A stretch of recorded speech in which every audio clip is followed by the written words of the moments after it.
इधर देखो बेटा सब लोग। प्यारे छात्रों, आज हम जो है त्वरण के बारे में डिस्कस करेंगे। त्वरण यानी एक्सीलरेशन।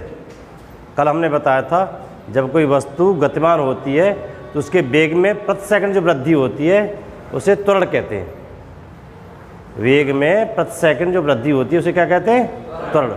त्वरण को एक्सीलरेशन यानी समय के साथ वस्तु के वेग परिवर्तन की दर को त्वरण कहते हैं। इसे शॉर्ट में याद रखेंगे, समय के साथ वस्तु के वेग परिवर्तन की दर को त्वरण कहते हैं। और त्वरण को ए से रिप्रेजेंट करते हैं, स्मॉल ए से रिप्रेजेंट करते हैं। त्वरण कैसी राशि है? एक जो है वेक्टर क्वांटिटी है, और वेक्टर क्वांटिटी है इसमें वेक्टर लगा देते हैं त्वरण। तो समझ गए? इसे ऐसे भी कह सकते हैं, प्रति सेकंड वेग में होने वाली वृद्धि को, ठीक है, इंक्रीमेंट इन द वेलोसिटी पर सेकंड इज कॉल्ड एक्सीलरेशन। तो हम कह सकते हैं त्वरण इज इक्वल टू वेग परिवर्तन। वेग परिवर्तन, सब बच्चे इधर देखें, वेग परिवर्तन अपन समयांतराल। वेग परिवर्तन अपन समय अंतराल, यानी change in velocity upon change in time. तो त्वरण वेग परिवर्तन समयांतराल, इसे ऐसे कह सकते हैं त्वरण ए इज इक्वल टू वेग में परिवर्तन, तो चेंज हो रहा है वेग में, तो डेल्टा वी चिन्ह क्या पसंद का है? चेंज इन वेलोसिटी, वेग में परिवर्तन। जहाँ कहीं भी डेल्टा चिन्ह लगा इसका मतलब उस चीज़ में परिवर्तन अपॉन डेल्टा टी। इसको ऐसे याद रखेंगे, चूँकि वेलोसिटी भी एक वेक्टर क्वांटिटी है इसलिए इसमें तीर का चिन्ह लगा देंगे। और त्वरण का मात्रक क्या हो गया?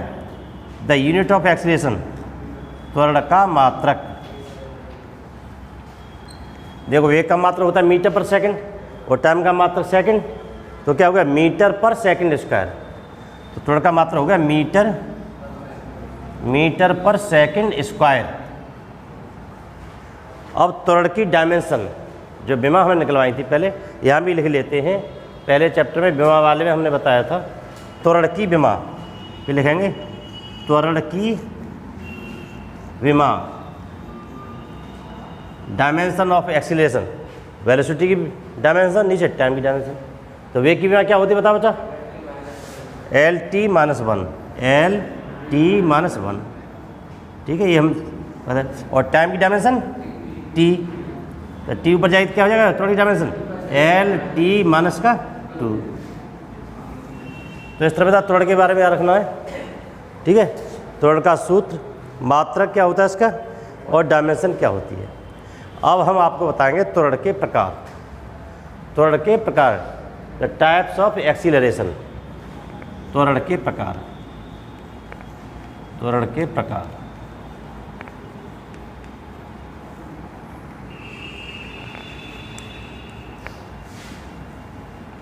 Types of acceleration.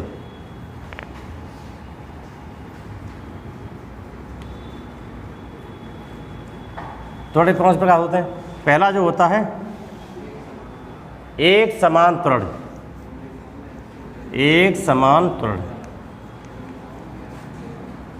यहाँ देखो आपस में बात न करो, एक साथ, इसको कहते हैं यूनिफॉर्म एक्सीलरेशन।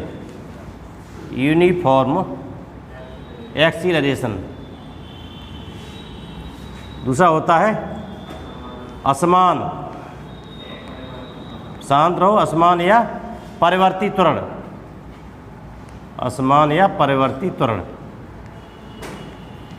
इसे कहेंगे नॉन यूनिफॉर्म एक्सीलरेशन।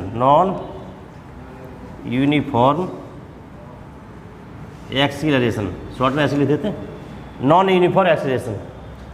और तीसरा होता है औसत त्वरण,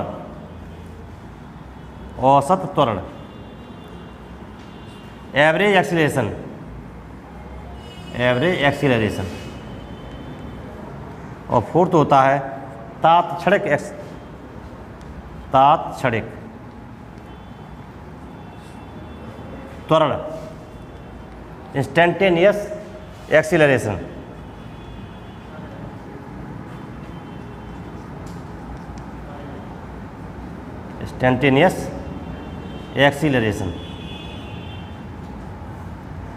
तो ये त्वरण के प्रकार हैं। अब हम एक एक चीज़ को इसमें डिस्कस करेंगे, ठीक है ना, कि एक समान त्वरण क्या होता है। एक समान त्वरण यूनिफॉर्म एक्सीलरेशन किसे कहते हैं। यूनिफॉर्म एक्सीलरेशन किसके बराबर होता है बेटा, इसे हम बताएंगे एक समान त्वरण के बारे में। एक ये तो लिख लिया हुआ आप लोगों ने, एक समान त्वरण। एक समान त्वरण की परिभाषा लिखेंगे यूनिफॉर्म, यदि वस्तु के वेग में समान समय में समान वृद्धि हो। यदि वस्तु के वेग में समान समय में समान वृद्धि। त्वरण बराबर क्या था, वेग परिवर्तन, वेग परिवर्तन अपन समयांतराल। ये तो लिखा है तुमने कि अगर समान समय में समान वृद्धि होती है वेग में तो उसे क्या कहेंगे, यूनिफॉर्म एक्सीलरेशन। पहला बात समझे बेटा, एक समान, जैसे नाम से स्पष्ट है, एक समान त्वरण यूनिफॉर्म एक्सीलरेशन, यानी इक्वल टाइम में इक्वल चेंज इन वेलोसिटी हो तो उसे क्या कहेंगे, एक समान त्वरण। बात समझिए बेटा, अगर समान समय में वेग में समान वृद्धि होती है तो उसे एक समान त्वरण कहते हैं। दूसरी चीज़ है असमान या परिवर्तित त्वरण, जैसे नाम से स्पष्ट है असमान, ठीक है। इसका मतलब क्या हुआ कि समान समय में वेग में परिवर्तन समान नहीं होता, कैसा होता है, असमान होता है, तो उसे क्या कहेंगे, असमान या परिवर्तित त्वरण। थर्ड है औसत त्वरण, एवरेज वेलोसिटी। एवरेज वेलोसिटी बेटा, एवरेज एक्सीलरेशन को ए ऐसे लिख देते हैं, औसत त्वरण को औसत त्वरण, इसको ए या एवरेज ऐसे करके शॉर्ट में ए एवरेज। और क्या होता है, अगर कोई त्वरण परिवर्तित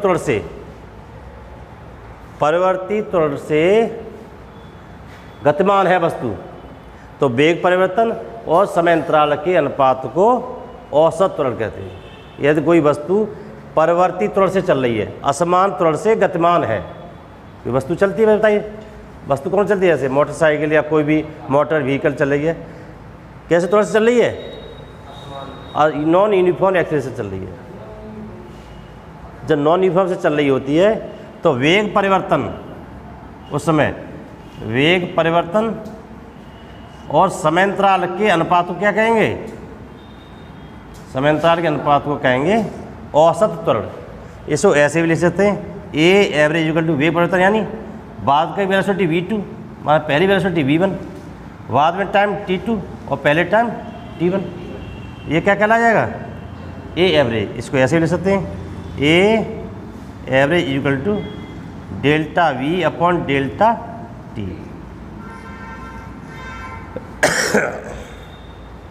तो ये हो गया औसत त्वरण। चौथा आता है तात्क्षणिक त्वरण, इंस्टेंटेनियस एक्सीलरेशन।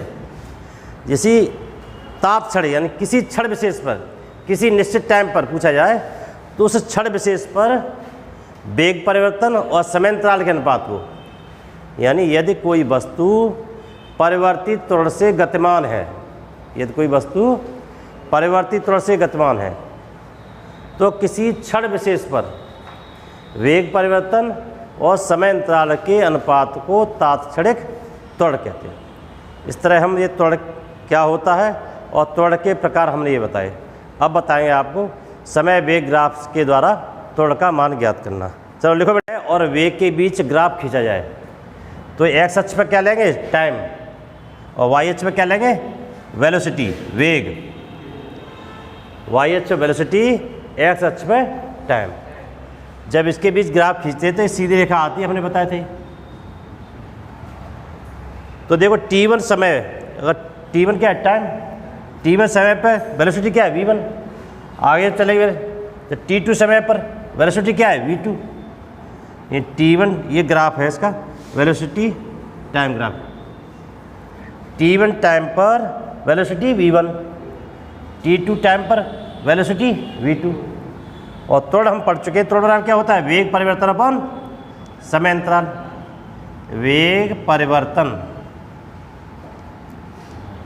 अपॉन समयांतराल, वेग परिवर्तन बस समयांतराल।